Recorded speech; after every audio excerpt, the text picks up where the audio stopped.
যার শত্রু নেই, হয় সে শয়তান অথবা দেবতা, দুইটার কোনোটারই যোগ্য আমি না। আর সমালোচক থাকবে, সমালোচনা থাকবে, প্রতিটা কাজ সংশোধনের জন্য হলেও সমালোচনা দরকার। তবে গঠনমূলক সমালোচনা হলে খুব ভালো হয়। আমার কয়েকটা শুভাকাঙ্ক্ষী বা স্টুডেন্ট টাইপের লোকজন, এরা আমাকে নিয়ে বেশ কয়েকবার প্রশ্নের সম্মুখীন হয়েছি, প্রশ্নগুলোর উত্তর আমি দিতে পারিনি। তো আশা করি এই ভিডিওটা তাদের পর্যন্ত যাবে এবং তারা এই উত্তরটা পেয়ে যাবে। আমি নিজে একটা সরকারি জব করি, সবাই জানেন।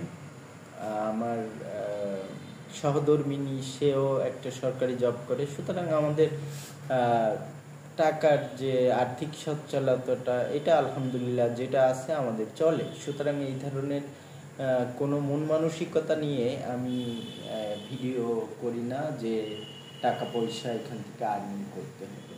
তারপরে অনেকেই গালি দিয়ে বিভিন্নভাবে বলে, ভাই ফেসবুক কিন্তু শুধু টাকা উপার্জনের একটা সোর্স না, এটা একটা এন্টারটেইনমেন্ট। মানে এখান থেকে আমি আমার মনের আনন্দটা পাই। এখন আপনারা কোন চোখে দেখেন আমি এটা বলতে পারি না, তবে আমি কিন্তু মজা পাই বা ভালো লাগে, ভালো লাগা থেকেই।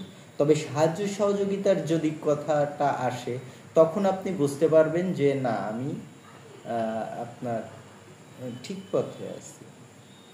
ফেসবুক থেকে আমি এখনো একটাও পেমেন্ট পাইনি, হয়তো বা রিসেন্টে একটা পেমেন্ট পাবো। সেই পেমেন্টটা দিয়ে আমি ট্রাই করব পুরা টাকাটাই অন্যকে দিয়ে দিতে, এবং প্রতি মাসে যদি একটা নির্ধারিত পেমেন্ট আমি পাই, আপনারা অবশ্যই আমার কাছ থেকে হিসাব নেবেন যে আপনি বলছিলেন ভিডিওর মাধ্যমে যে আপনি টাকাটা নিজের খাতে ব্যয় করবেন না, তো কোন খাতে ব্যয় করেছেন আমি আপনাদের অবশ্যই দেখাবো।